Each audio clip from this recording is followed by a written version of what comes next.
ஓம் முருகா போற்றி, கந்தா போற்றி, கடம்பா போற்றி, கதிர்வேலா போற்றி, அறுபடை வீடு கொண்ட முருகப்பெருமானே போற்றி போற்றி. என் செல்லமே, என் செல்ல குழந்தையே, இந்த முருகப்பெருமான் நீண்ட நேரமாக உன்னிடத்தில் ஒன்றை பேசுவதற்காக காத்து கொண்டிருக்கிறேன். என் செல்லமே, இந்த முருகப்பெருமான் நல்லதொரு காலை பொழுதில் உன்னிடத்தில் பேசுவதற்காக கால் கடுக்க நிற்கின்றேன். முருகனுக்கு அரோகரா என்று பதிவு செய்து நான் சொல்வதை கேள். நிச்சயமாக உன் விருப்பங்கள் எல்லாம் நிறைவேறும். என் செல்லமே, உனக்காக நல்ல செய்தியை சொல்வதற்காகத்தான் இந்த முருகப்பெருமான் உன் இல்லம் தேடி வந்திருக்கிறேன். நல்ல விடிவு காலம் உனக்கு காத்திருக்கிறது. இது ஒன்று போதுமல்லவா? உனக்கான எல்லாமே நடக்கப் போகிறது. பின் எதற்கு உனக்கு ஆறுதல் வார்த்தைகள்? உனக்கான ஆறுதல் வார்த்தைகளை நான் சொல்வேன் நிச்சயமாக. என் செல்லமே, நீ தேம்பிக் கொண்டிருக்கும் உன் மனதை நான் தேற்றப் போவதும் இல்லை. ஏனென்றால் நீ போதுமான அளவில் வாழ்க்கையில் காத்திருந்து விட்டாய். இனி நீ எங்கும் எதற்கும் காத்திருக்க அவசியம் இல்லை. நானே உன்கிட்ட வந்து உன் வேலையை முடித்து தருகிறேன். உனக்கு சந்தோஷம்தானே? இதுவரை நீ அனுபவித்த வேதனைகள் எதுவும் இனிமேல் தொடராது. உன் கர்ம வினைகள் எல்லாம் குறைந்து இனி உன் வாழ்வில் நிச்சயமாக பல அற்புதங்கள் நடக்கும் காலம் துவங்கிவிட்டது. நீ நீண்ட காலமாக ஏங்கி வேண்டி நின்றது மிக விரைவில் உன் கையில் வந்து சேர்க்கப் போகிறேன். இந்த முருகப்பெருமான் இந்த நல்லதொரு காலை பொழுதில் கண் விழித்து எழுந்து நந்த ஆச்சரியத்தையும் பார்த்து விட்டாய் அல்லவா? நடந்ததையே நினைத்து வருந்தி அழுதது போதும். இனி நான் உனக்கு தரும் இன்பங்களை அனுபவிக்க தயாராக இரு. மகிழ்ச்சியோடு தயாராக இரு. வருகின்ற காலம் சர்வ நிச்சயம் உனக்கு வசந்த காலம்தான். உனக்கு வேண்டியதையெல்லாம் இத்தனை நாள் என்னிடம் கேட்டுவிட்டாய் அல்லவா? இனிமேல் அதை நான் பார்த்து கொள்கிறேன். சில விஷயங்கள் நடக்குமா நடக்காதா என்று இனி யோசிக்கவே தேவையில்லை. ஏனென்றால் உனக்கு வரவேண்டிய நேரத்தில் நிச்சயம் எல்லாம் உன் கைகளில் வந்து சேரும். மற்றவர்கள் உன்மேல் எதை புகுத்தினாலும் கவலைப்படாதே. உன்னுடன் இருப்பது இந்த முருகப்பெருமான். என்னை மீறி வேறு யாரும் உன் வாழ்க்கையை தீர்மானிக்க முடியாது. இதை உன் மனதில் ஆழமாக பதித்து வை. நீ நினைத்ததை விட உன் வாழ்க்கையை நான் மாற்றுவேன். இனி ஒவ்வொரு நாளும் உன் மனம் விரும்பிய அனைத்தும் உன் வாழ்வில் நடந்தேறும்.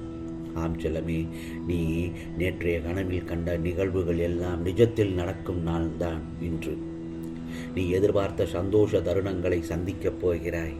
உன் வாழ்வில் இனி என் அற்புதங்களை நிகழ்த்தி நீ எதிர்பார்த்த அத்தனையும் உன் மனம் கோணாமல் நடத்தி வைக்கப் போகிறேன்.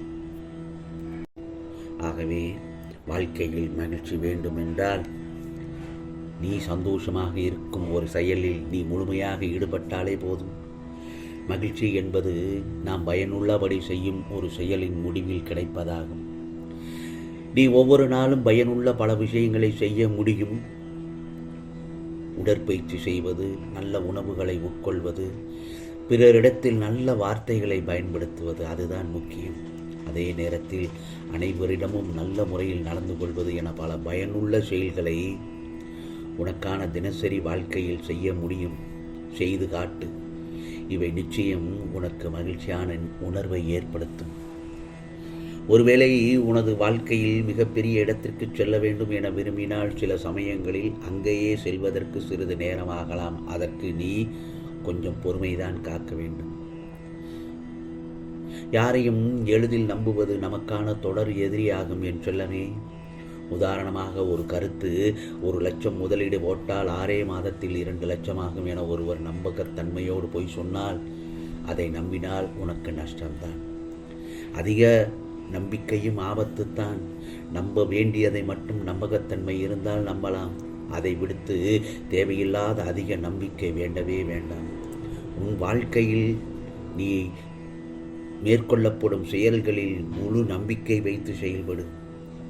பிறகு உன் வாழ்க்கை ஒளிமயமாக மாறும். என் செல்லமே, அதிக பேச்சு, அனாவசிய பேச்சு, ஆடம்பர பேச்சு, அதிகார பேச்சு, அடுத்தவர் மனம் புண்படியான மமதையான பேச்சு, இவைகளை நீ தவிர்த்து வந்தாலே நல்லதுதான்.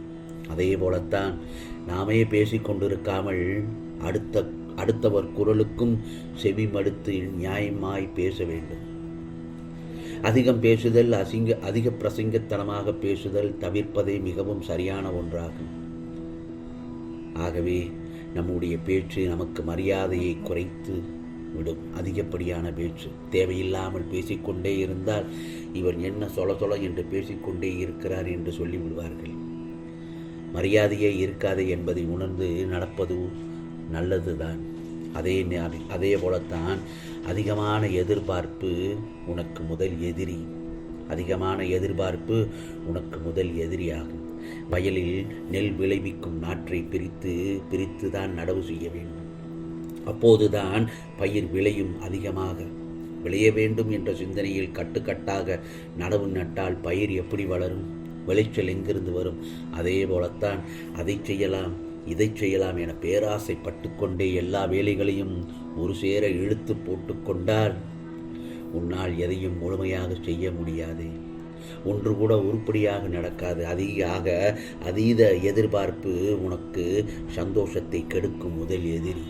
அதிக எதிர்பார்ப்பு தவிர்ப்பதே உனக்கான நன்மையை உண்டாக்கும் என் செல்லமே.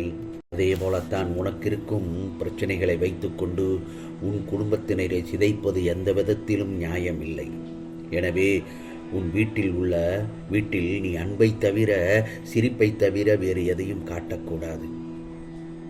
இழப்பிலிருந்து படிப்பை கற்றுக்கொள். உன் அஜாக்கிரதை, உன் வெகுளித்தனம் உன்னை பிறர் ஏமாற்றி வழி செய்திருக்கிறது. இனி அப்படி நடக்காது. எழுந்து கால் ஊன்றி நில். உன்னால் முடியும். உன்னால் மட்டுமே முடியும். நிச்சயமாக அந்த சர்க்கிளிலிருந்து மீண்டு வந்து சாதிக்கப் போகிறாய். உன்னை இழந்தவர்களும், உன்னை கைவிட்டவர்களும், உனக்கு கடன் கொடுத்து உன்னிடத்திலிருந்து சுரண்டியவர்களும், கதவை சாத்தி கொண்டு போனவர்களும் ஏன் இப்பொழுது உன்னை பார்த்து பிரமிக்கப் போகிறார்கள்.